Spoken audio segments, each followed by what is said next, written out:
This is your first call, Brandon. I welcome you. Glad that you're here. I appreciate you giving me the time. A lot of, in fact, not just a lot, but all of what the Buddhist teaching is the teaching of friendship. The whole show is nothing but friendship. But we don't know how to be friends with other people, not very well, because we don't know how to be friends with ourselves very well. So the first thing that we need to do is learn to be friends with the inside. And then we can learn to be friends with the whole world. But in a way, we have to get away from the world in order to do that. And when we come back, we don't come back into the world, we come back above the world in the sense that Jesus even said it, in being in the world, but not of the world. Well, here, we're going to practice not even being in the world, we're just going to float above it. I heard a very similar thing in a book I was reading about Sikhism, actually, in the world but above the world, essentially. Exactly, to come out of it, to let go. But in order to do that, we have to see the way that we're clinging. But there's more to it than that. Not only do we see the way that we are clinging, we have to let go of that particular clinging that's happening in that particular moment or mind moment. Let it go right now, to practice letting go. This is what the whole teaching really is all about, is to see something and drop it. Just like if you put your hand on the, you leaned against the counter in your house, and it happened not to be the counter, it was the hot stove turned on, and you You'd let put it your go. elbow on it, you're going to take your elbow off of that hot stove immediately, right? In fact, you don't even have to think about it. The elbow itself will come off that stove. The feeling of pain is quite remarkable like that. That even a tender infant, if you put a hot coal on the foot or the hand of a tender infant, that tender infant will draw that hand back and then ball up in tears. Yeah. So this is the way that we have to begin to operate, is that there is instincts in there. Those natural tendencies are very fast. And yet the way that we're taught to think is kind of slow. And so one of the things that we need to do is to pay attention well enough to see things that happen very, very fast in the mind. And this is Okay. why we're practicing the way that we do, is to begin to watch what's going on. But that watching what's going on is not enough. It's really not. That in fact, there's a missing ingredient in there, this part of the Buddhist path, of the Eightfold Noble Path, but somehow or another, over time, some of the pieces of that puzzle, that giant jigsaw puzzle, you think of the Buddhist teaching as a jigsaw puzzle, but Western Buddhism is that same jigsaw puzzle with a few pieces gone. Okay. Now, there's another way of thinking about it, and thinking about it in this sense is that the teachings of the Buddha is like a precious gem, or let us say it's in fact three gems. The Trilokana, or the three gems, are the three refuges, and that these very, very valuable gems are kept in a very, very ornate, beautiful box, but the box itself is a puzzle box. And the Okay. name of that box, and by the way, the box is extraordinarily beautiful, it's extraordinarily ornate, it's very, very finely detailed. And the name of that box is Buddhism. And what is in the West is that box. And within that box is a puzzle, and within that puzzle is the prize. But the box itself is very ornate and it's satisfying for many people. So the ordinary teachings that you have are actually the same teachings that are in the gems inside, except that the gems inside have to do with the quality of having those gems rather than hunting for them. Okay. All right, because we're out there all looking. And in fact, there's an old song that's very funny that way. The name of the song is "Looking for Love in All the Wrong Places." Yeah, I think I've heard at least the name of the song, but I've probably heard it too. Well, I won't sing it to you right now. We'll just move on. Okay. But that's what we're doing. We're looking for love in all the wrong places, and that the entire society is based on the premise that the love that we're looking for is in the society, which is the wrong place to look. The real issue is that it's inside, but we have been using the inside as a garbage pit. And we have just taken all kinds of garbage out of society, thinking that that was the gem. And that what we need to do is to do a major dump, a major getting rid of it, a major unloading. This is what Okay. the real teachings is about, that Buddhism is not going to add anything to your life. Nothing. You're not going to get anything out of it. Sunyata, zip, zilch, nothing. You're not going to get anything out of it. But maybe if you're lucky, you're going to start losing a whole bunch of crap. Okay. I see. I see the difference there.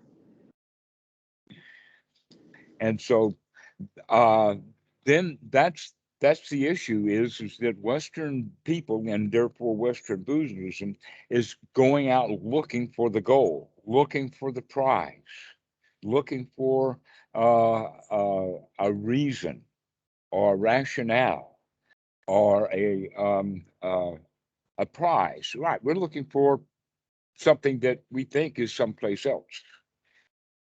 But a better way of looking at it is, no, it's right here. All you have to do is just uncover it.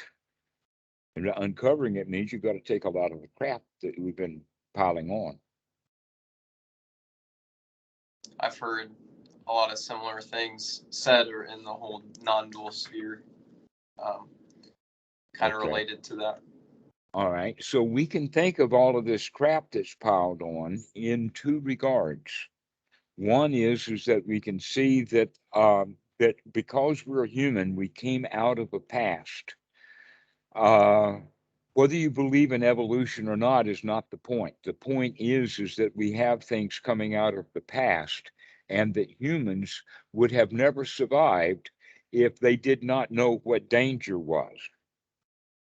Yeah, And of so course. we have instincts, and those instincts have been keeping us alive as a civilization for many centuries. But that self-preservation instinct of staying alive, and its language is the language of fear.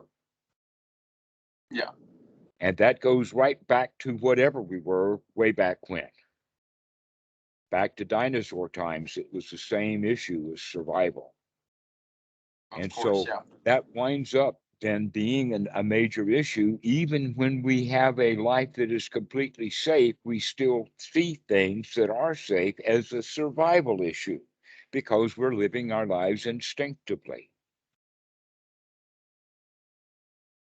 Okay. So the these instincts then greatly interfere. But we can think of that and we'll talk in detail about the instincts at a later time, but right now we can think of the instincts as like a box that we have been carrying or actually using to put the garbage in.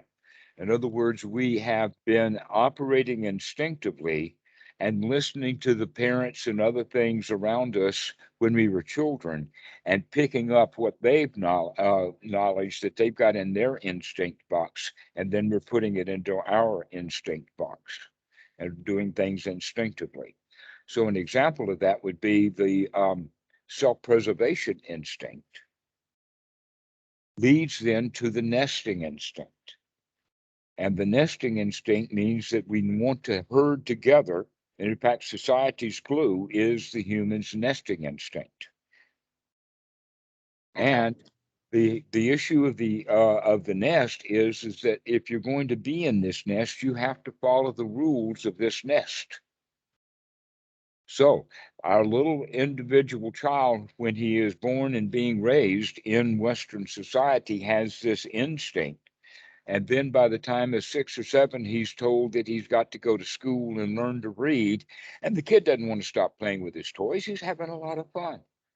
But we're told, no, you have to go do what you're told to do. And we're threatened with punishment. We're threatened with obliteration. We're threatened with being kicked out, ostracized, not wanted. And so we go along to get along. We go do what we're told to do, but we resent it. Okay. And so resentment for authority is then something that we put into our little box of nesting instinct. See how that works? Okay, yeah, that makes All sense. right. Yeah, and we learn to resist authority because the authorities that are over me now resisted their authorities also. And so when we resist authorities, that means that we either go along to get along and have underlying resentment, or we're afraid to buck the rules because of the fear of punishment, or we're defiant and rebellious. But we make these various choices very early in life, and then we continue down the line of how are we going to deal with authority figures for the rest of our lives? Yeah. Including, am I going to be one of these authority figures? Yeah. All right. So that whole status symbol comes from the nesting instinct of this is my house. If you're going to live in my house, you have to follow my rules. And so this is what the alpha male in a wolf pack will be. He's the guy that sets the rules, which means he's going to growl at pups at night when they're in his nest. Mm-hmm. Mm-hmm. So that's but the danger is that to get either rebelling against the nest, or worse still, by that rebellion getting kicked out of the nest, and now you're out in danger. The stragglers in a herd are the ones who get eaten. Yeah. And so the natural mentality of humans is the safest place is in the middle of the nest, in the middle of the herd. And if you're in the dead center of it, then you're the authority, and that's the safest place to be. Except for all of the other people who want to be authority figures, and now you're their target. And so it maybe is not the safest place, but the idea is that it's the safest place, when in fact it's not. So what we need to do instead is practice feeling safe rather than having to operate on instincts. In other words, we're going to choose wisdom and seeing over the old programming of instincts. And when we live instinctively, that means we're living selfishly and we're trying to preserve the self, rather than when we're living openly, then we can be altruistic and happy and easygoing because we're not in danger. Yeah. Now, in the Pali word for this is what we call the word is abhaya. Bhaya is actually the word for fear, and Okay. abhaya means not Without. fear. Yeah. But the translators then made that mistake and then called it fearlessness. But fearlessness in English language has a different connotation than what we're looking for. One who is fearless means here's the fearless warrior. He's ready to walk right into danger and have at it, right? But he's doing it from battle. He's doing it from danger. Yeah. We're not talking about being fearless in the face of danger in the sense of courage. We're talking about it in the sense of feeling safe. But in fact, that warrior doesn't feel safe. That's why he's built up that courage so he can walk right into battle and do that battle. Because deep down inside, he's afraid. That's why there's a battle already anyway. If you completely feel safe, there's no battle going on. So we have to get into the mind state that there's no battle going on. Because really, you're not at battle. Why do we go around feeling afraid, feeling fear, when there's nothing to be afraid of? Be afraid of.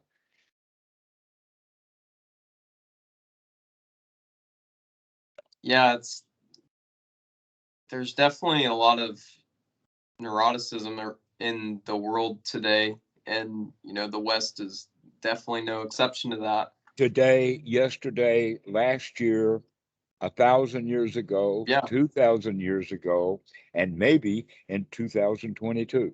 Who knows what the future is going to yeah, be? yeah. But the trend So, is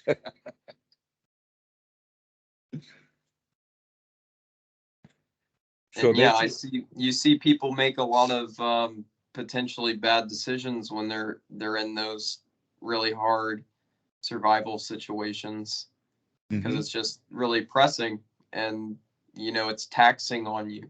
So if you can get to a place where mentally, spiritually, you feel safe, I can definitely see the value in that. So how do we go about getting closer to that then? Well, the answer is several things, but they all have to do with a package deal that is the entire teaching of the Buddha. That this ornate box that we were talking about, that is Buddhism, has a whole lot of fancy doodads on it to make it beautiful and enticing and lovely and desirable, that are not part of the teachings of the Buddha at all. That the Buddha's teaching is very simple. It's so simple it can come down to just a few words, like dukkha, dukkha, niroda. That's 3 words. And that means suffering, or dukkha actually is better translated as dissatisfaction. I had heard you say that. Yeah. Okay. That suffering is a very heavy duty word.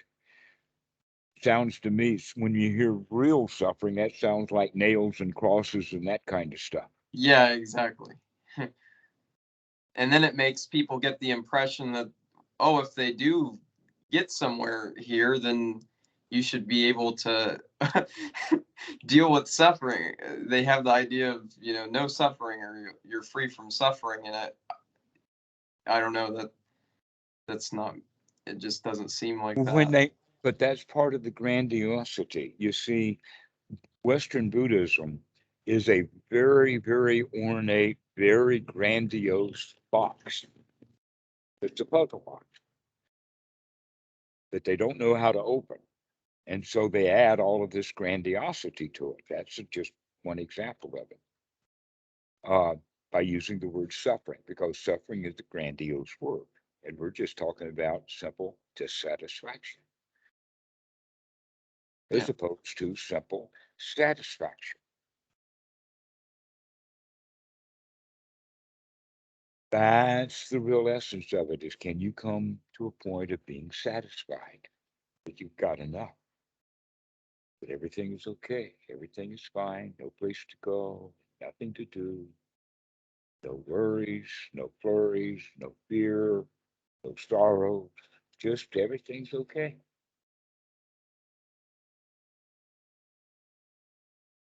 Well, look at all of that stuff that we've talked about, just removing. All you have to do is remove the sorrow, remove the sadness, remove the fear, remove this, that, the other thing, and what we're left with is a nice, easygoing place. But we also have to remove the greed for getting something special out of it. But the Buddha does not teach heavens and hells, rebirth, spiritual powers, or any of that kind of stuff that's been added as doodads onto the box. Yeah. All he I've teaches I've is heard I've heard a lot satisfaction. of things like that in association with Buddhism. So um, they really made me kind of question, the whole system itself. If they're claiming such things, it just makes it seem, well, yeah, just overly religious and kind of archaic. Probably not going to You could happen. go you could go so far as not call that box Buddhism. You could call it Buddhist religion. That's the Yeah, Buddhist religion in the West. The Buddhism in Thailand, that in the Thai language, they use the word Buddha Sasana, And Vika Buddhadas is quite fond of that word, and so I use that word differently without translating the word sasana into the word religion, because he does not know what a religion is. Mm-hmm. Not what's in the West, because he's never been to the West. About as far away from Chaya that he's ever been is Bangkok. I think he's been actually to Burma, but that was in the 1950s. And he's been to India, but that was in the 1930s. Okay. So that was a long time ago. And so the books, the stuff that he knows, and he's quite a fan of Christianity and the Bible and stuff like that, finds a lot of wisdom in there. But he also understands that Christianity, like Buddhism, is the original deal with a couple of pieces gone. With a couple pieces of gone and a whole lot of exaggerations And a whole lot of power exaggeration. shifts and Mhm. translation mistakes, probably, and a whole lot of stuff going on. But yeah, that's what I find too. I find a lot of value in Christianity. Have had a lot of positive experiences with it and Christians. So it's always Well, good when to see when the different. Christians remember to be like Jesus, Yeah, then Christianity works. When they remember what Paul said about Jesus and then take Jesus and put him up on the high shelf and do me, gabi, gabi, rah, rah, sis, boom, ba, kyrie, eleison, in excelsis Deo. When they do that, that means that they've lost it. That's one of the missing pieces, that Jesus and the teachings of Jesus is real in the sense of the Beatitudes or the Sermon on the Mount, and also things like why the lily of the fields don't aggrandize themselves. Why do the Jews of that time dress up in all their finery to go to the temple? And other things like the birds of the foxes of the field and the birds have their nest, but the Son of Man has no place to rest his head. You also know that in many places, especially Matthew, he referred to himself as Son of Man in the reference of trying to take them out of the mentality of we're the chosen children of God and I'm a son of God, but the Christians really just hung on to that whole concept that Jesus was trying to disrupt. yeah, They stopped trying to make everything so damn special. And yet we're looking for special. We're looking for special cars, Lamborghinis, Teslas, all kinds of special cars, right? Why have to have a special car? Because if I have a special car, then I'm special. And we are taught in the West to be special. We tell our little kids to be special. Oh, you're so special. All right. And so we grow up with the expectations, oh, I've got to be special and prove myself special. yeah, You don't have to do that. You're already okay. But we are piling on with this nesting instinct of all of these expectations of society. And when we come out of those expectations from society and recognize the second noble truth is that I myself am responsible for all of the problems, all the dissatisfactions, and all the sufferings. And I do that by wanting things that I don't have and trying to get rid of things that I can't control, and the stupidity to think that I'm powerful enough to do all of that. And so, that's like uh, that's the reverse serenity prayer. I think you just used on me. Are you um, aware of that? It sounded like basically yes, those, but just no, it is you the flip them. serenity prayer, except that the uh, the God to grant me the wisdom to figure out which is which. But Yeah, I just did the serenity prayer, recognizing that's the self cause of suffering is the fact that we can't figure it out. yeah, We don't know the difference between what we can do and what we can't do, or even what needs to be done. We think that I'll be okay if I get what I want. And then we go around being disappointed because I don't have what I want. But if I don't want anything, if I'm wise enough to not want anything, then I'm good to go. I'm fine. I'm good to stay, in fact, because I don't even have to go anywhere. Yeah.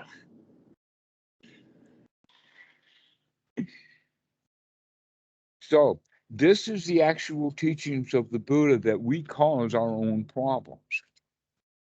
And that we do it moment by moment by moment. It's not a great big thing. It's not a big disaster. It's the fact that it's not the car crash.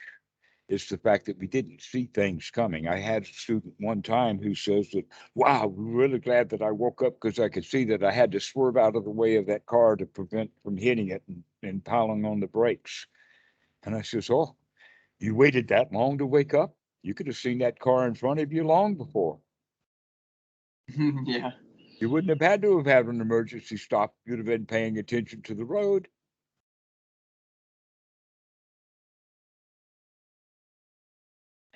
So if we were paying attention to our life all along, we won't have any crashes.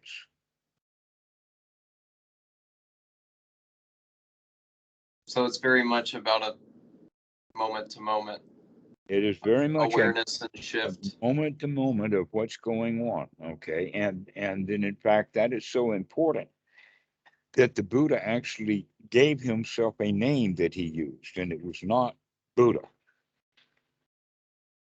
He was known also as Sakyamuni long before he was ever called Buddha. That the word Buddha is kind of a late age thing. Okay. That he was Sakyamuni to King Asok. But the question is what did he refer to himself as? And the answer is the Tathagata. Have you ever heard that word before? I've heard that word before. I didn't, when I heard it, I was like, okay, I'm watching this video or whatever. That word sounds important, but I kept watching the video and then I forgot to look it up. What does it mean? Well, the word Tathagata has the word of tatatha and the word uh, uh, go in it. The word tatatha is the word that in old days they translated as thusness. And so that's the kind of word that it's got stuck into the English language. And that misses the point completely. But if you think of it instead of thusness as thisness, because thus is not even a word in our vocabulary, but when it is used correctly, it's like the uh, uh, thus, or that which was necessary to show, and here it is. This is it. Okay. That's in fact what it really means. This is it, or this here, or here now. So Ram Dass uses the expression be here now. And Yeah. also Eckhart Tolle uses the phrase this present moment. In fact, I think that he's even got a book by the name of The Power of This Present Moment. Yeah, the power And of now. I've the read it. power of now. All right. So this is what the Buddha is teaching, is the teaching of the one who goes into right now, or go now, which means come out of the mind into the reality that we have right in front of us, to be here rather than in the past. But normally when we're thinking in conceptualized thoughts, we're reconstructing old memories. When we're writing an email, we're planning or constructing a future thing that we're not doing. Oftentimes people think about writing an email while they're not writing it. They go write it later. What they write is generally not what they were thinking they were going to write. Yeah. They write something else. So why think about writing the email? Why don't we just either don't write the email for a while and then write it as we were, or as soon as we think about the email, we just write it in and get it over with. But no, we think and we think and we think and we write and we unwrite and we write again and all that. And we never do write that email for quite a while, days or so. And we're worried and afraid the whole time with expectations. I've got a job to do. I've got to get it done. But that's just one example. How many things have you done that with in your life? Going to the bank. Oh, I mean, I was a big perfectionist. A lot of that's changed over time, still to some degree, but especially with my writing, I'll go back and edit, and oh, this doesn't sound just quite right, so let's Okay. Well, change there's a this new one thing. attitude to take, and that is that you can see that writing not as writing and correcting it and making small errors and whatnot. Think of it as a toy that you're playing with. Just play with it. Well, I Have don't fun really with it. see it as a negative thing. I kind of enjoy perfecting the way that I'm trying to say That's it. what we're getting at, that you have that choice. A lot of writers would rather have writer's block than enjoy editing. Yeah, I like editing, but I don't really have writer's block. It's just like Well, maybe you can write I like a to. course. You can start a whole new university of writing skills, because I that's the mean,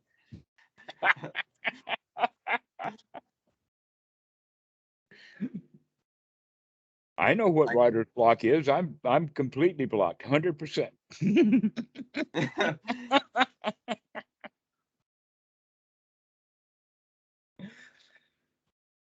So anyway, back to what we were talking about, and that is that um, when we come out of our dissatisfactions, when we see what we're doing, we can change our mind and move out of the first and second noble truth into the third noble truth.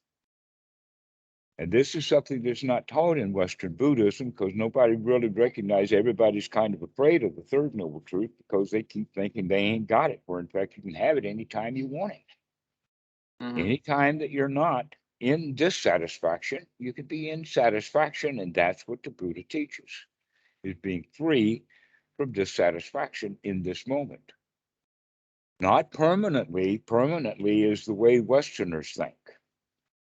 We're only But interested right now. it's a moment to moment recognition and decision shift that I'm as soon as I'm out of dissatisfaction, I can be in that satisfaction, and that is ultimately the goal, more or less.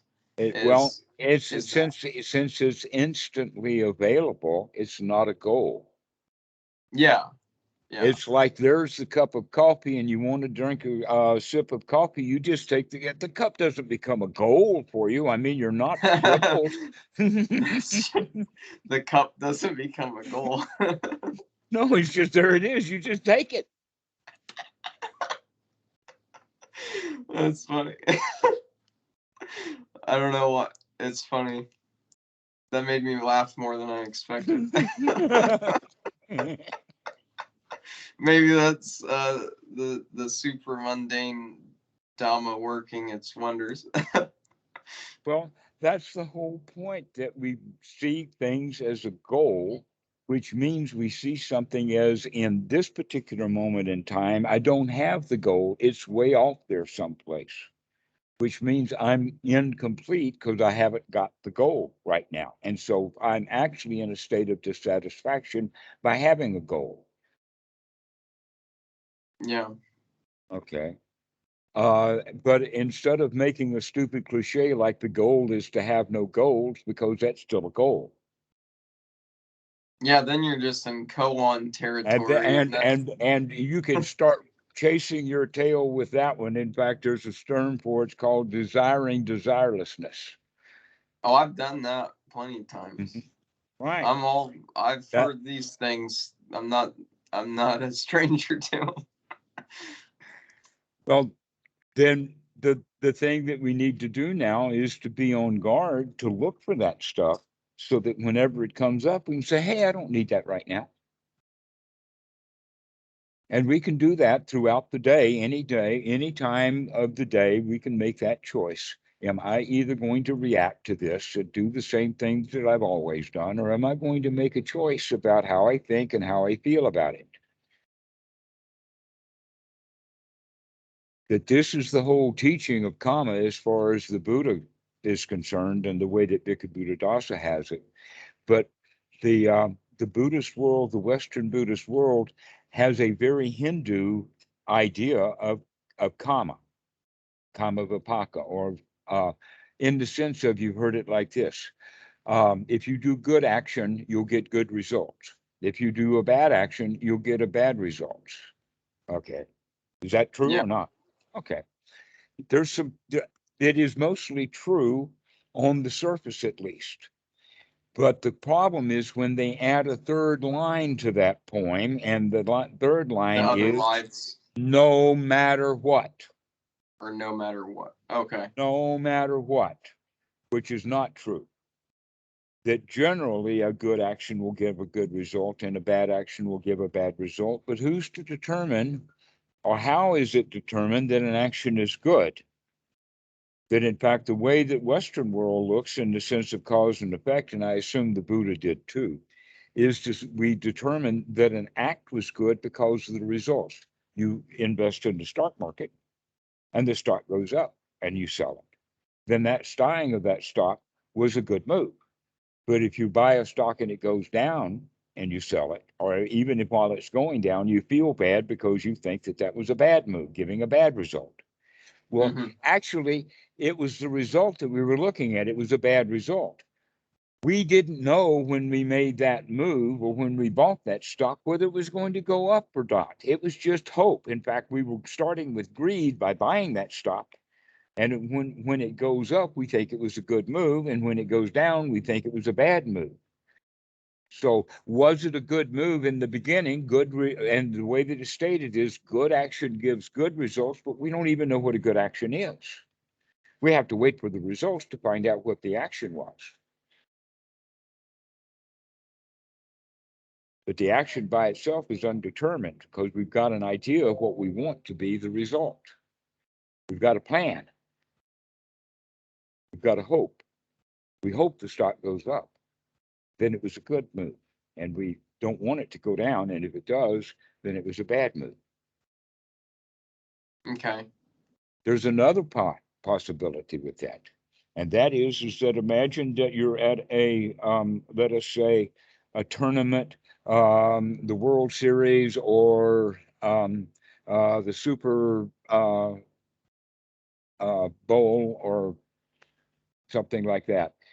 And the guy makes a touchdown, but no, the penalty goes on the flag. And half the people jump up and down and cheer. Oh, I'm so glad he threw that penalty flag. Yeah, that's a good example. That's a And really the good other example. team, The and other the other half crowd jump up and is down and they hate that penalty. All right. So was yeah. that penalty, was that a good act or not? Not, never mind whether it was correct or not. We're not asking about whether it was correct or whether it was true or whether it the But videotape. how does the result What was the result? relate to people? Oh, How do people interpret the result? Because that's mhm. ultimately what is determining And whether that, people think it's a good or bad action over time, and that it just continues on. exactly correct. All right. And so the whole issue of karma then becomes quite an irrelevant teaching until we go into it deeper. That in fact the Buddha begins to teach then that there is mixed action, like that flag that went down. That's mixed. Also, the buying of the stock, that's a mixed action. But there is a fourth kind of action that's neither bright nor dark. It's not mixed, and in fact, it's neither one. That we can go around living our lives without expecting results. We can just be in the present moment and just let this be an action that is free from that. In fact, if I am not wanting anything, then the actions that I have will not be in the greed of wanting anything. So in general, I'm not hurting anyone. And if I am not expecting anything out of my actions, like Tom Boone or giving a donation or trying to help some organization to do something good, that I can just give them money because I like it and get my benefit right then and there, then I'm not operating out of that whole idea of karma and the results of karma, because I'm getting the results right now. That the karma and the result of karma is instant, that it has a cause and effect relationship. But that's what the Buddha was actually talking about, that he mentioned that specifically. So you're And talking about a cause and effect kind of dance happening right now. right in the present moment, cause and effect is not just Okay. happening right now, but it's happening So, trillions of times in a trillionth of a second. okay, I get, yeah.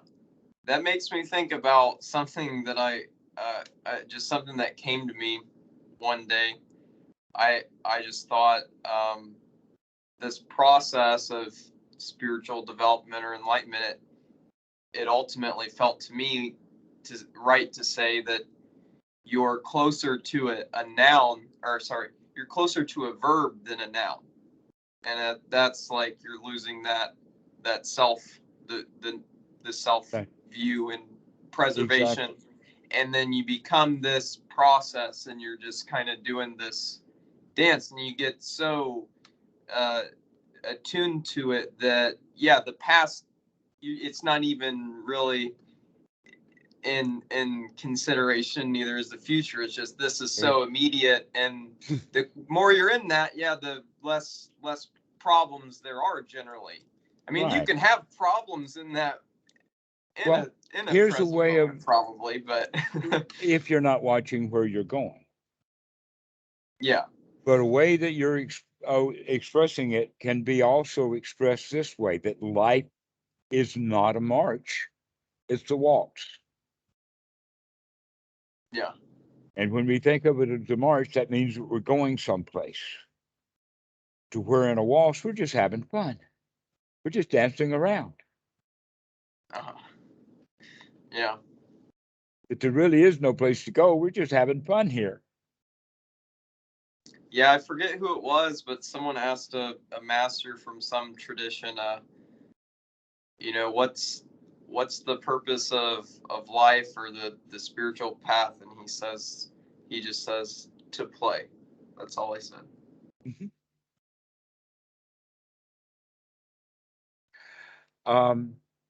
One of the old Zen stories is that the young Zen monk comes into the hall where the old Zen master is sitting and says, "Master, master, are you meditating in order to become enlightened?" The old master opened one eye and said, "No, I'm just sitting here because I'm already enlightened. Just sitting here. That's the whole point of Zazen. There's no place to go, nothing to do, just sitting here." I watched a video a couple weeks ago on Zazen. There was a monk getting interviewed, and he spoke about it, something his master had said and told him. He said, "Zazen, good for nothing." That's exactly right. It's very, very good. And what you get out of it is nothing. It's very good to Yeah. get a whole bunch of nothing. And a lot of it was getting around that goal idea. But Mm-hmm. he also was saying there's a certain koan element to it, because you're still choosing to sit down, It's even though, only a koan when there's confusion. That's what the word koan actually is pointing at, is here's a riddle for you to solve. And if you're confused, it takes a while. But if you hear it that way, you just, like a Gordian knot, you just cut right through that. There's nothing to it. no. So koans only exist when you don't know, when you don't see it. Well, Right. yeah. So there's also that Zen point about you're already enlightened. Just sit here. There's nothing to attain. Just sit here. Already enlightened. Okay. But what that means then is that when we want something, then our meditation practice is all about greed. We're practicing being greedy for something. We're practicing for being dissatisfied Yeah. I instead know of that's practicing satisfied. I know that's something you talked about with,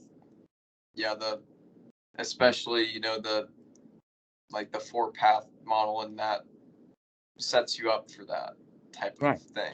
That Well, chasing, you get it, and that I experienced that, because I had as far as the descriptions, at the very least, what Daniel Ingram calls stream entry, I had fruition or cessation, which is really the way that he determines that. Well, he And comes then out of the after that, history. it's like, He after comes that, out. Go ahead. it makes me feel like okay, I got this, and things feel to be much better in a sense, and a sense of understanding and control and the feeling of everything and being present, whatever. But now it's like I've got all these other people who are these experts in Buddhism telling me, okay, there's all these higher levels, and you're here, and it doesn't matter how good that feels or doesn't. Like, there's all this, and you got to go here, and that's kind of, and of course, like, I've always been a kind of high achiever at in some ways. Yeah, I'll be honest, I'm like a high achiever as long as I can do the least work to get there. that's just my personality, and that's well, that sounds like Western far too much too. work for me. Yeah, that sounds like. Well, I mean. So what we can say then is all of these different things that people present as Buddhism wind up being just more doodads on the box. Or another way of saying it is that these are actually rabbit holes that people go down thinking that they can get They the box feel open. like a rabbit hole more than a doodad on the box. In my experience, it's a pretty. I've been in. Well, I would say in that sense, I've been a very active rabbit. um, for the past few months. Well, you've seen the interior of a lot of rabbit holes. Now it's time to start taking a good look at the interior of your own mind. Yeah. And in the process of doing that, it's a cleaning out job. And that the only thing that you have to clean out is this particular unwholesome thought that you're having right now. Mm-hmm. Okay, that's the it's way. not some giant personality consistency of I've got this condition and that condition and this is happening in my life. It's no, this is right here. What is the direct problem? You deal with that in the best way you can, and then you go to the next moment. And that seems very practical to me. And of course, that's what it is. It's a practical method of coming out of one's dissatisfaction in life. That this is, in fact, the whole core of the Noble Truths is that there is a procedure, a method of spending this moment to come out of dukkha right now and become in a state of sukha. That sukha and dukkha are direct opposites. So the third Noble Truth is getting ourselves into a state of satisfaction. yeah. Getting ourselves into a state of comfort, into a state of pleasure, into a state that feels safe and secure. And that's all we need to do. And if we can do that over and over and over and over again, we begin to build confidence that I can do this anytime I want to. And with that confidence comes an exhilaration of success. I can do this. What are your thoughts on like practices like Vipassana, for example? Like, Well, the dry Vipassana that is taught in Western Mahasi style is dry because they don't have any sukha. They do it with dukkha, and all they investigate is dukkha. So you could actually say that their teachings of the Buddha is dukkha, dukkha, dukkha, more dukkha, look at it closely. There it is. Inspect it. Get some real detail about that dukkha and see how that dukkha creates this dukkha, and then look at it for a while and get some dukkha there. see, Keep that never washing made yourself sense with to me. When I was doing Vipassana in their style, I could get no self rather easily. Notice no self and sensations. Yeah, that's not too hard to see the consistency of that. Impermanence, yeah, everything's changing all the time. It might last for 5 seconds, but in that 5 seconds, your attention's going to go to the itch in your foot and the sound of the car outside, and the thing up here, little. itch in your head here. And when you're able to see all those jumps, you're like, well, that solid little pain thing I was worried about just went away. But I noticed that when I was trying to examine Dukkha, uh, it didn't make sense in being a consistent thing all the time, because you see, okay, there are times when I feel happiness, sukha, satisfied, Mm-hmm. and I'm trying to investigate this dukkha that's supposed to be here at 24/7, the way that it's But described. nobody And I'm says like, well, I can't 24/7. find And that. in So do fact, I the make Buddha doesn't, there in the suttas, there's no concept of 24/7. but that's the way that they present it in these Well, Western that's Buddhist the Western contexts. mindset of everything is black or white. Better way of saying it is that there's a ratio. Sometimes you feel like a nut and sometimes you don't. If you start looking at that, you can feel like you don't have to feel like a nut if you don't want to, but you feel like a nut sometimes and sometimes you don't, and life's just a mix.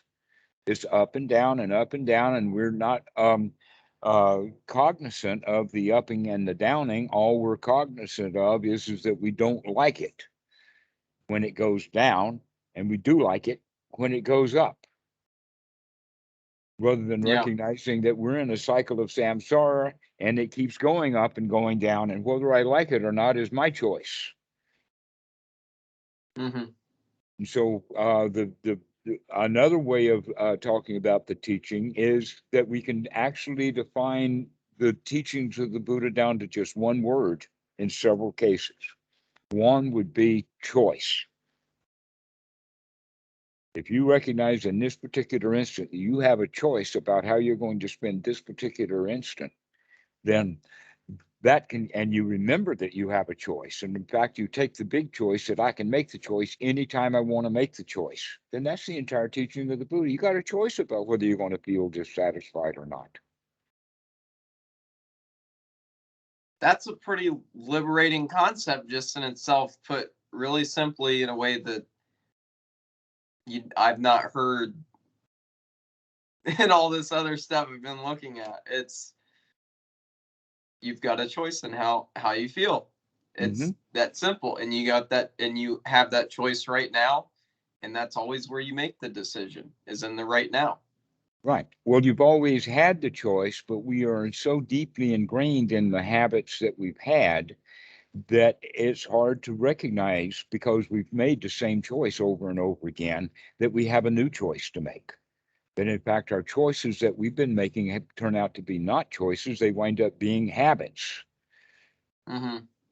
Okay, we made those choices originally when in diapers, and we still make the same choice over and over again because of habit. Now it's time to wake up and recognize that we don't have to make that same choice over and over again. We can choose to make a new choice every moment that we can remember to. This is what sati is then, because now we're talking coming out of that third noble truth into the fourth noble truth. And this is something that we're going to spend more time on, in the sense of when we understand how the Four Noble Truths work together, then we can see, this is how all of this works. And then we can Yeah. go down into it. All right. And so the very first point about the Eightfold Noble Path is that this is a noble path, and yet it's almost always practiced in an ordinary way by ordinary people for a long time before they finally get the wisdom that it takes, that this is actually a path of wisdom. That is not a path of morality. It's not a path of concentration or meditation or anything. It's a path of wisdom. Okay. And this is where the path starts, is with wisdom, and wisdom in the sense of investigation, in the sense of looking and looking. The Mahasi method calls this noting, because they don't have all of the ingredients, but they do have that piece of the puzzle, the noting. The question is once you do note, when did you note? That's the next question. When do you note? The answer is every time you remember to note. But the Western person's answer is all the time, and they can't do that, so they're setting themselves up for failure. And so they're going to wind up in dissatisfaction when they have the idea of all the time, rather than doing it when you remember to do it. So that means that when you remember to do it, you can congratulate yourself for remembering rather than fussing at yourself for forgetting. Westerners are already trained in that critical thinking of fussing at ourselves when we remember, because that means that we remember that we have forgotten, and we fuss at ourselves for forgetting rather than congratulating ourselves for remembering. Yeah. Okay. And so noting to Is you to is note, that am I congratulating myself or am I punishing myself for having woken up in this instant? okay. So do you call noting such as like Joseph Goldstein, I was listening, he was talking about, he would, you know, put his foot down and he'd note that and then lift it up and note that and place it down and note that. Is that the kind of style? And is this happening? Is like you literally think like a thought in your head, like lift foot, middle, motion of foot, place foot, because that's the way I've seen it presented in some places. And then Daniel Ingram says that you can note without words if you're doing like fast noting. I've seen a whole range of this kind of stuff in the Western Buddhist. Mm-hmm. Let us start at least with the point of the movement of the foot, and that sort of thing comes out of a particular literature that's 1,000 years after the time of the Buddha. It has its value, but it misses the point. Okay, it has its value. It is a way of training the mind for sati, so that how often we note can be improved. We want to improve the frequency of how often we note. We also want to improve the power of our noting, in the sense, do we, and this is where they're often missing, do you have the power of the noting, or the sati is strong enough to make a change? And yet what they're doing here is that the noting that we're doing is because you're changing the way that you're moving your foot. By noting it, you're changing it, but also by stepping in a particular way that, in fact, the book is all about um, uh, uh, moving the heel first, going to the instep, then the rising of the foot, then the moving of the foot, then the planting of the foot with either the heel or the toe, and then letting the whole foot come down. Yes, all of that stuff does happen, and we can notice that. And then we can do that by starting off walking very, very slowly. And then we can begin to do that walking naturally. And yet in Western meditation, the idea is, oh, you've got to slow way down, you got to slow way down and note and note and note and note, you see. And so they kind of miss the point in everything. But the real issue of the noting is that when we're noting what needs to be noted, we are noting it within the context of the body, within the context of the feeling, within the context of what is happening in the mind, and in the context of what the state of mind is. And so the whole Satipatthana is there.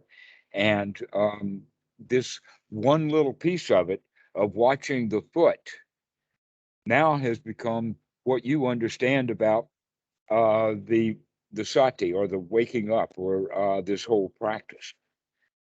That, in fact, that's just one example of many of the things. That another one is that you can become mindful of your breathing. And in this case, you're also going to slow it down, so that the mindfulness actually is taking control, just like you're taking control of the way that you're walking and slowing it down and really watching every piece of the step. You're also going to learn to do that with your breathing. We're also going to learn to do that with the mind, and we're also going to learn to do that with our feelings. So it's not just the foot that we're going to note. That's just an example. Okay. Okay. But another point about it is that this noting that the Mahasi method is actually talking about has to be done correctly when the mind is already in the right state of mind, when the mind is already fit for work. Now the question is, what are you going to note? The other way of practice is the dry insight method is what do you note? You note whatever is there. But the correct way of practice is that that's how we start, but we do it immediately, like something like a 1 second after we do that. The next thing we do after the noting is the determination: is this thought worth having or not? And sometimes it's worth having, and sometimes it's not. Sometimes you're having a relaxing, happy thought. Sometimes you're not. Check it out. Keep watching what the mind is doing. And when the mind is thinking about something other than what's happening right here, right now, because the Western mind is trained to think about the past and think about the future, making plans and fixing problems and all of that kind of stuff. But a really good, wholesome thought would be thoughts about what's happening right now, to be here now, ta. Those are wholesome thoughts. So what kind of thoughts would be wholesome would be by watching your foot as it's moving. Another one would be watching your breath as it's breathing in and out. Another one would be keeping the mind gladdened and bright and in the present moment. And so it's not a matter of noting whatever is there, but whether we're going to start controlling what we're noting. That this actually Western Buddhism seems to be a no skin in the game kind of passive observer practice, a passive practice, to where the actual teaching of the Buddha is an active practice. You put skin in the game. You got to take control of things. If you're going to make some changes, you're going to have to make some changes. You're going to have to put some effort into it. And that right effort is the part that's one of the missing pieces of the puzzle, is one's right effort. Yeah. All right. And the effort is to take out unwholesome thoughts and put wholesome thoughts in the mind.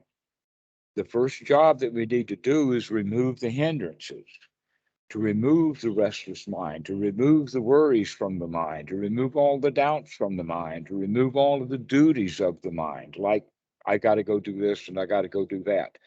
Removing all of the desires of the mind. This is being free from the hindrances. And the way to do that is by paying attention to what you're doing on the outside and the reality right now. You're watching your foot is a whole much healthier thing to do than to not be paying attention while you're thinking about the argument that you had with your Aunt Susie or something. Yeah. So we begin to then pay attention to what's going on. And that's one of the things that we can pay attention to, is how our foot moves. You can also pay attention to the hands, that's in fact in the sutta also. That walking, standing, reaching, touching, all of that kind of stuff is to become mindful. And one of the ways of becoming mindful of the hands is, again, by intentionally slowing them down, that we don't just grab stuff, that we begin to move slowly, carefully, doing with our hands directly, mindfully, what we're doing with them. So this is all part of the practice of to be here now with the body, the feelings, and the mind, and the mind's objects, the Satipatthana, the four foundations: Kaya Nupassana, Vedana Nupassana, Chitta Nupassana, and Dhamma Nupassana. Now, how do we get started with that? That's the question.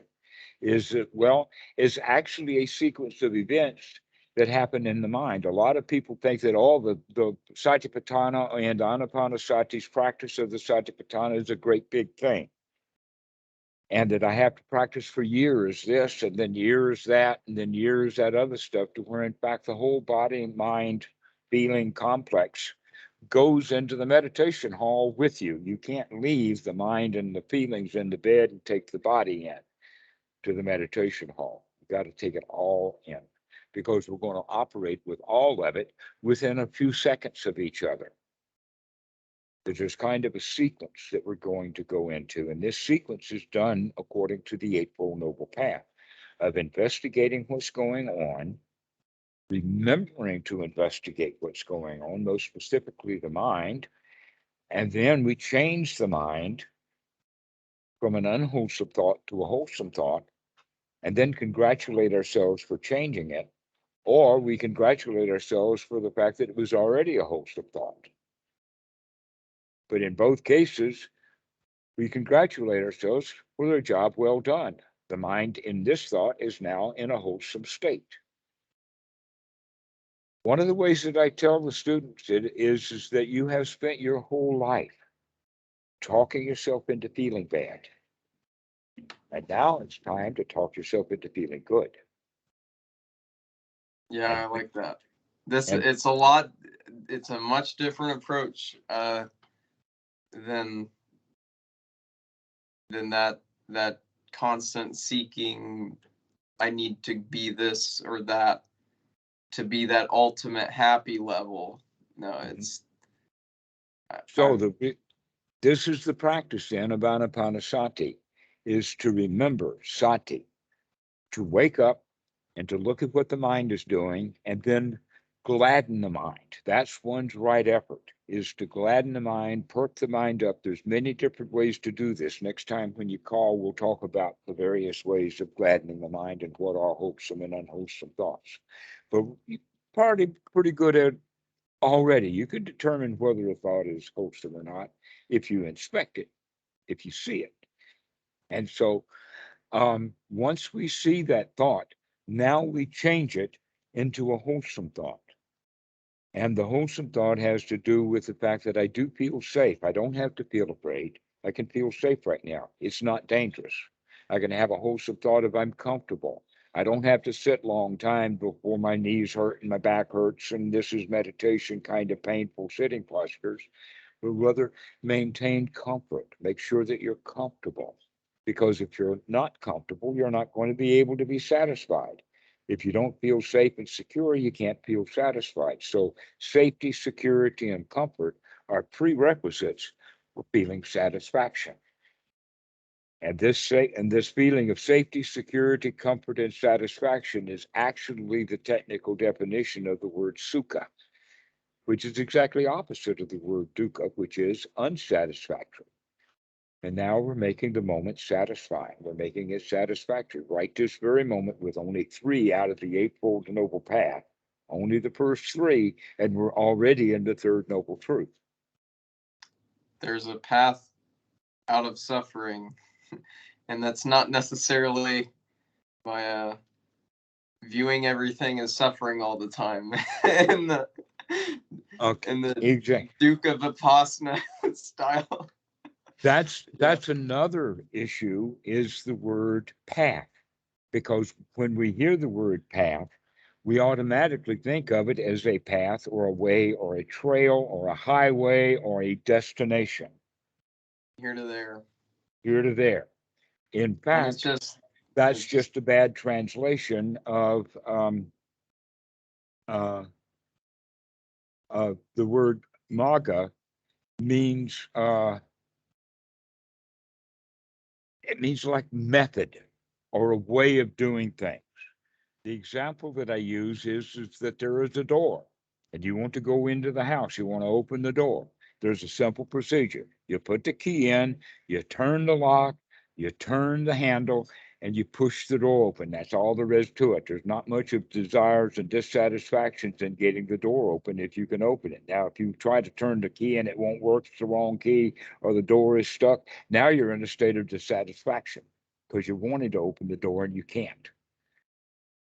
But if you know how to open the door, all you have to do is put the key in, turn the key, turn the crank, open the door, and there you are. This can happen in a second or two. And many people in the West get the idea that, yeah, that's all there is to open that door. Unfortunately, that door is 100 miles from here. And so now there's a path to the door, where in fact the door is right here in front of you. Here it is. And all we have to do is unlock the door. All we have to do is come out of our dissatisfactions and turn it immediately into satisfaction. The Buddha had a phrase for that. The phrase that he used, in fact, this is a very key ingredient into the way of him putting it all together, and it's a very famous phrase. And that is, aha, I see you, Myra, which is basically saying, aha, I see the door is closed. And so all we have to do then, aha, I see you, Myra, is in fact, aha, I see you, Myra, is already coming out of it. That's a wholesome thought now. Yep. Yeah. Aha, I see you. Why? Because when we were in it, we were it. I was that thought. That was who I am. And now I can come out of it and say, aha, I see you. So it's like this, that there's the thought and there's the me attached to that thought. And then we wake up and we say, aha, I see you. We're putting some separation. We're becoming super mundane. We're now not in that world. We're above that world. Aha, I see you. This is the expression, and that takes us immediately out of dukkha. You're out. There you are. The next question, though, is what are you going to do in the next mind moment? Go back to this again? Are you going to have a dance? Ah, ha, ha, ha, ha, I'm out, I'm out. I see you. Da, da, da, da, da. Your choice. I know the dance sounds better to me All than right. Well, taking then on the what kind of that's sucks, right. you know. Take a mental victory dance. That's the gladdening of the mind, is taking a mental victory lap. And by doing so, you begin to change the way you feel. You literally talk yourself into feeling good. Aha, I see what I'm doing. Rather than, oh, there it goes again, because that's the normal way. We see dukkha and then we just have more dukkha because we had dukkha that we remember that we forgot. And so now we're chastising ourselves for having forgotten instead of congratulating ourselves for remembering. Yeah. So this is the skill of sati. It's the right kind of sati, is a wake-up call. Wakey, wakey. Aha, I see you. That's the practice. And this is just the first thing we do. The next thing that we do is then we take a deep breath. That's also part of one's right effort. And now we begin to start breathing long and breathing out long intentionally, because we're now putting sati, we're putting some skin in the game. If I try to note the breath without putting anything into it, I'm just going to passively watch it. The mind will just trot right away because it's got no skin in the game. It's got no reason to stay there. It's hard work to stay there when the mind is actually flipping out someplace. So becoming curious and interested in what's happening in this present moment will give the mind an opportunity to be here now, curious and curiously inspecting what's happening right now.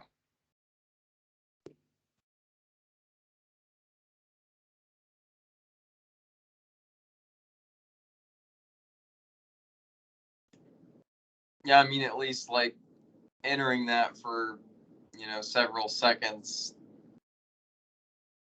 That kind of meditation seems a hell of a lot easier and more effective than what I was trying to do before.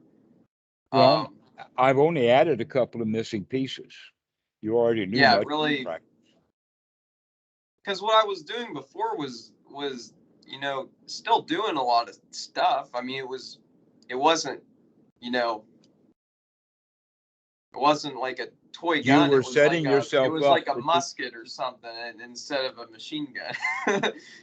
Well, you were by being so excellent at spotting dukkha, so excellent in the noting, that all you begin to see is dukkha, dukkha, dukkha everywhere.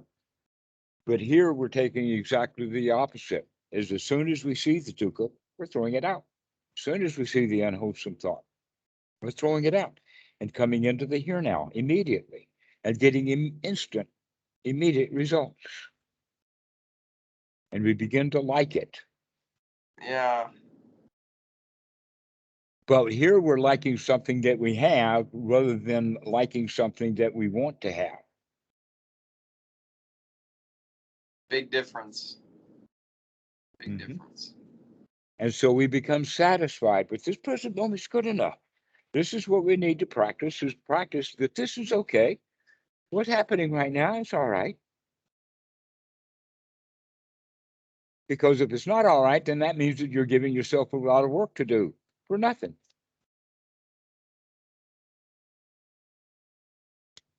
When you could just sit here and enjoy nothing at all.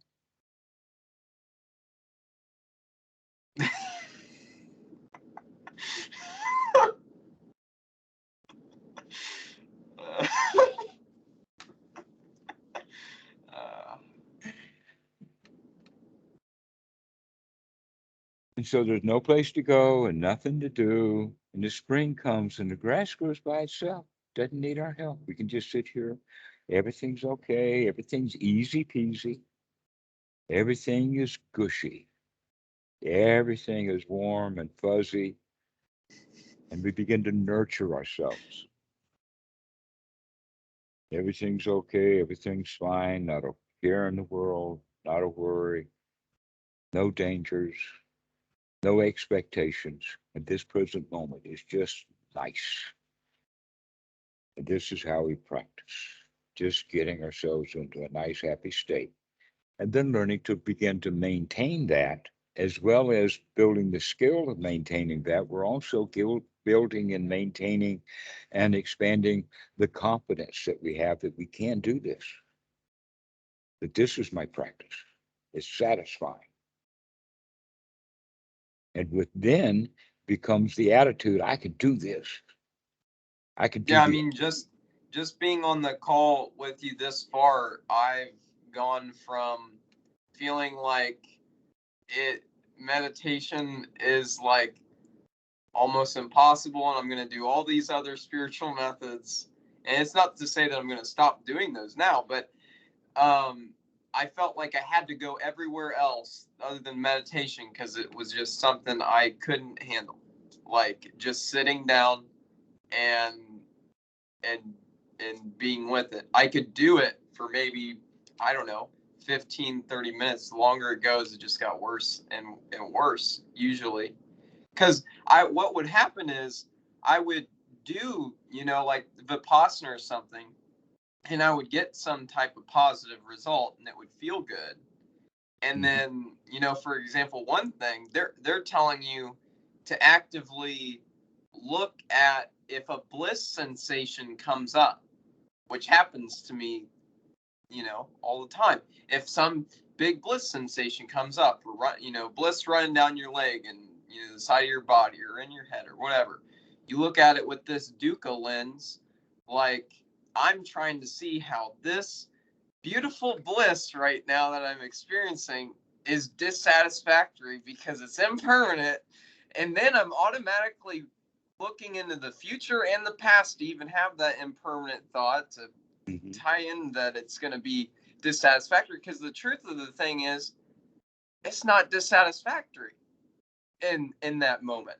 The sensation of that, the natural way that plays out is, dang, this feels pretty good. But when you get in that mindset of I'm going to go at it and dismantle it so I can keep going further and further. Right. The students, many of them work very hard. Their effort is strong, but it's not right and it's not noble. Other people don't work enough. And in fact, everybody is going back and forth on the seesaw between not enough effort and too much effort. Yeah. Instead of just the right effort every time, just the easy right effort, just the minimal amount of effort to actually get the job done. That's when it's right effort. And it's an easy thing to do. And that is just to take a deep breath and just change what you're thinking into wholesome thought. That's all there is to it. Now, one of the things that we know about humanity is that there's an attention span. And that someday we could go into some of the details of it, but right now we can just look at the fact that, generally speaking, 20 minutes is about the attention span for humans, and then the mind gets tired. And that the best 20 minutes of a class is the first 20 minutes. unless the teacher or the students are skilled enough to stay there for a whole hour, but fourth graders are not. Yeah. So the meditation system then that came out of Burma was basically for people who were much more senior at it, and yet they beginners with sitting for an hour, and none of them can do it, and they all wind up wasting most of that time in misery, suffering, and in fact sitting in a posture that their body's not used to, and so they're in pain and discomfortable. I mean, it's a kind of a torture chamber. That's what it seemed like when I heard everybody's like these 10-day Vipassana retreats and stuff. And I'm just thinking, I have ADHD and, other stuff going on. But like, if I would just picture myself, I was thinking realistically, like doing what I'm doing right now, if I go to this 10-day retreat or whatever, my attention's going to crack within like an hour and a half, almost guaranteed. I knew that about myself. And then it you're going to wasn't that be I was giving unhappy in a myself. place where you went to be happy. Then you're going to be really unhappy. You're going to crack. I heard that word. Yeah, I knew that I would crack, and Okay. it would be that I would have to open my eyes or walk around or something, that sitting still in that posture and whatever in that way, I would have to change. That's always been what it was, is that the meditation hasn't been it just hasn't been enough to hold my attention usually, except for after my first cessation. There was a time when I meditated for about 2 days straight, like maybe 8, like one time a day, and then a few glasses of water, and that was basically it. And I was doing it because I was really enjoying the states that I was in and investigating them further. But I think it's really hard to keep up with that when you're not at. I think a lot of that came because after the cessation or whatever, it created a heightened kind of baseline state that I was in, and then it made the practice more full of sukha, I would say. And then Precisely so. Yes, exactly. Here's what happens with that. I was able to just do it, for, I mean, way more than I ever could have in a 2-day period before. I mean, it was all day, like both days. I was off work, everything, just laid on my couch and was just relaxed as I could be, and just, it was great. But yeah, it was great. You hear that was in the past. That this is one of the big dangers is that people will have, after a whole lot of work, they'll finally let go, then have a good moment, and now the next meditation time they want that again, and so now they go into the meditation wanting something that they don't have, and so they're striving to get something they don't have. All right. There's a better way of practicing in the situation that you're in. And that would be thinking about it in the sense that after a meditation retreat at the Goenka and I think others, they say it's good to practice for an hour a day. And if you're really good at it, you can practice 2. And if you're really, really good at it, you can practice 3 hours a day. All right. That's the way that they talk. And so all the students have this idea of an hour. But the Buddha didn't have clock. What he had was joss sticks or incense, which last about 20 minutes on average, at least the ones that are manufactured nowadays, which is about the same time as attention span. So what it would be better for you to do is to start breaking your meditation up into smaller periods of time more frequently. So if you're going to put in 60 minutes a day, then we could do that in 4 15-minute sessions, or maybe even better, 6 10-minute sessions, because you ought to be able to get yourself into a great deal of nice place, very happy in 10 minutes. And you Yeah. can do that 6 times a day. You can get yourself into a really happy state. You'll probably All want to keep doing that.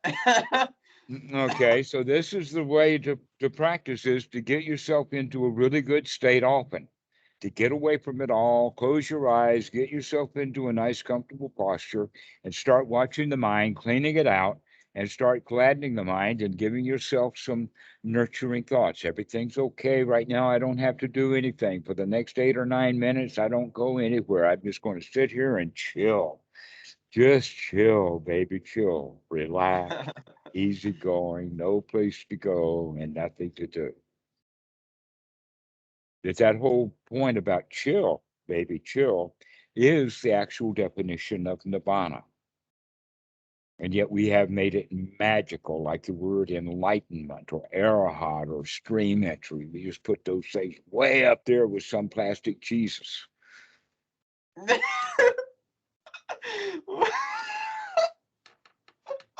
Way up there with some place. That's true. I definitely did that. And yet nibbana is nothing but just chilling out. Just cool off. Try in. Everything's all right. Everything's cool. Take the heat out of the mind, the unwholesome thoughts. And when you take the unwholesome hot thoughts out, then the body will naturally relax and cool, chill out.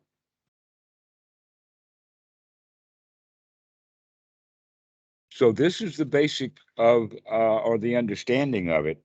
The next time that you call, we'll go a little bit deeper and see how this actually fits into the Anapanasati Sutta and how it's to be practiced. But this is basically the idea, is just sit down and remember to chill out. And then we'll get some unwholesome thoughts again in that 10 minutes. Never mind, I can chill, I can chill. And just keep chilling for about 10 minutes. Yeah. Become satisfied and content and safe and comfortable. And when you're really like that, then that's what you can do. I mean, that's what we could call chilling out. That's chilling. If you're unsatisfied or if you're afraid or if you're uncomfortable, that's not chilling out. See, I've always been good at chilling out. I just never was good at meditation because I didn't realize it was chilling out. All right, that's what meditation is. It's just learning how to chill out professionally, practice with skill. Chill out professional. Professional chill. Yeah, I'm a Professional chill master.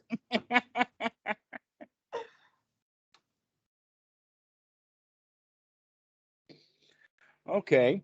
Well, I think that we've gotten enough now for you to get a different idea. Start practicing and adding these ingredients in and breaking it up so that instead of sitting for long periods of time, you can sit for short periods of time and gain some real satisfaction out of it. Gain some real joy. Oh, I like this. And so practice that for a while, and then you can call and we can continue on with some more of the details of it. But basically, it's the same thing over and over and over and over again. It needs that repetitive quality. As I said before, you have been literally for 20 more years now talking yourself over and over and over again into feeling bad. Yep. So now we have to repeat over and over and over again to chill. Condition all of that, in a sense. Make that change. To remember to make that change. I don't have to be thinking about hot thoughts. I can think about chill thoughts.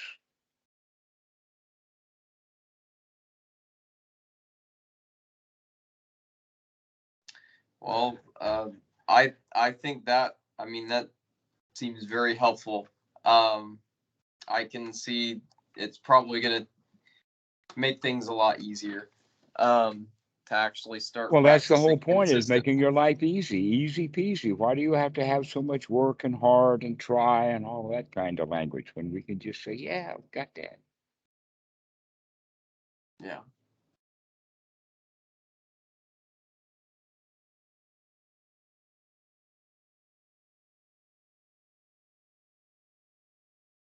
Well, is there anything else you want to say, or do you just want me to reach out maybe in a I don't know, a week or two, or how long Yeah, do you think let of us doing say that? a half a What's week to a week, something like that, 3, 4 days, 5 days, that neighborhood. That'll be fine. Once a okay? week will be okay. Up to you. All right. Well, But the more you um, call, the more we'll repeat it, and the better your practice will be. The more often you call, the better your results. well, I have no issue calling often right now. So, um, if you've got the time, I'll definitely fit it in there too. Well, we'll have to fit you in because that happens too. Sometimes we have 2 or 3 people calling. Yeah, That in fact we have several calls a week where we invite anyone to come join it. I'll send you, multiple person. yeah, it's called the Sangha, and we have a US Sangha and a UK Sangha. Okay. And so you could join the UK Sangha. It's on Friday evenings. You're in Central Time, and so Uh, that Eastern actually, but yeah. okay, you're in Eastern Time. Okay, so you're an hour ahead. Uh, if you're in Eastern Time, that would mean 10 p.m. on Friday night, and that's true. So that people at 7 in Pacific Time. So Pacific is 7, Mountain is Okay, 8. so 10 p.m. every Friday, or Every Friday. 10 p.m. every Friday. And that's on It's you on do Skype. It's on on Skype. a group Okay, I didn't know call. you could. Yeah, I guess you can do group on Skype. Okay, cool. They added Do that I in just send you a COVID, and message at that time then? Just send you a no, you message. just joined the call. Okay, where do I get the information Well, for? just like in Skype, when you got me, you typed in the name. So here you type in THE space SANGHA space US. Okay, And the that gives you the Sangha whole name. US The Sangha US, but and by the time US you get, with periods or not? no, no No period. periods. No periods. Okay, the Sangha US. Okay. Nothing ever ends. We don't put any periods or stops or anything in there. All right. Well, And I can send you a link, but that's the easy way to find it. In fact, in the descriptions, there should be a link in the description of the videos. Do you know about the videos? I know about the videos, so I There, can. there's a YouTube channel, Dhammarato Dhamma. Yeah, I know of it. I know of it. Okay. So, So in all of those, or let us say the more recent videos, it has Sangha links in the description of the videos.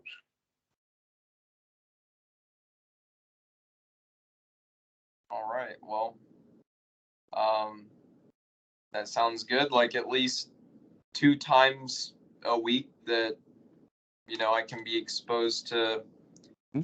more of this type of The Dhamma. Sangha, the Sangha is actually the other side of it, and that is making some, you could call it spiritual friends or Kaliya Metta.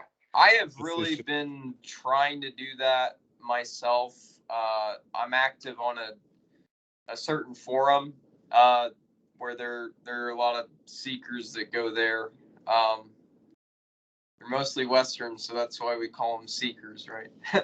but but anyway, so well, you can there are a join lot the of people Seekers or there you can join the Satisfiers. that satisfy. um, but I met some good friends through there, and so I've definitely been wanting to have more conversations with people who are willing to talk about this stuff. I love it. Well, invite them in. If you want, you can get them to call. Yeah, my friend can probably join. Um, he's actually from the UK. It's kind of odd that but he can join the US and then. Well, you can join the UK because that's labeled right there in the description of all the videos, all the Yeah. links. There's Twitter and there's, I think there's a Facebook. I don't know about it. I've got some friends who are putting that stuff up. Yeah. So it's all in the description.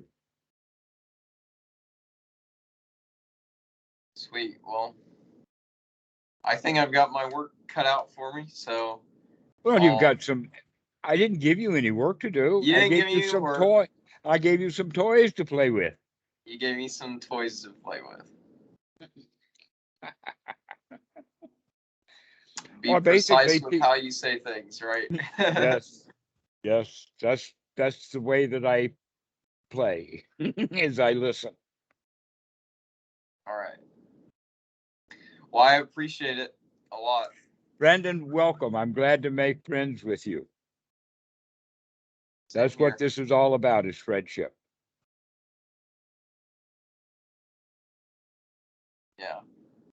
Well, it's what I've been looking for. My community, I used to go to heartfulness meditation. I don't know if you've heard of that tradition. I've heard the word.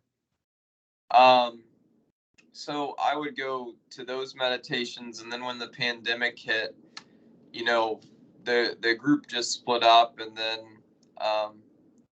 I don't know. I was really liking the in-person aspect of it, of going and being, actually around people. And when it went to Zoom, I just kind of lost a lot of the zest that I had for it.